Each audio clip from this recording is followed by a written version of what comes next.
those writers that would just dive in, and that is a disaster. I do not recommend it. I mean, you have to have a really special brain, I feel like, to be able to do that without getting lost. And that's the problem I've always found with that. I had always been more of a seat of your pants writer, but as I've gotten older, I've learned the virtues of having a good outline. I'm an outliner.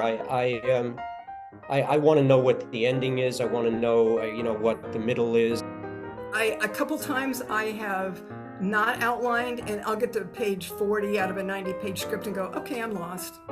Yeah, the one thing I absolutely wanted to know before I'd start is what's the opening scene and what's the ending scene? And very often they're bookends. One scene similar to the other, but after the heroes have gone through the motions, by the time they get to the end, their reaction is different than it was at the beginning. I mean, I learned that in movies, and I guess, both of these books were movies, so I guess they were outlined.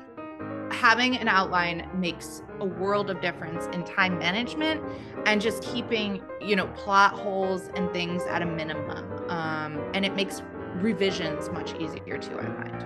So always from the very beginning when I was writing, I wanted to know where I was starting and where I was ending. And then I would usually chart out the major beats of the story on a graph that was like a 3-act structure. Here's the opening scene. Here's a few things that are going to happen in the middle. Here's a middle scene where the character kind of realizes their flaws and starts to work to fix them.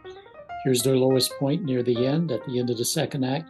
And in the third act, crisis, climax, resolution. I do the 3x5, 4x6 cards.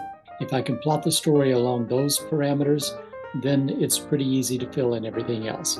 And at that point, it's more of a process of coming up with good characters who embody the themes of the story and how they interact with each other to keep the story moving.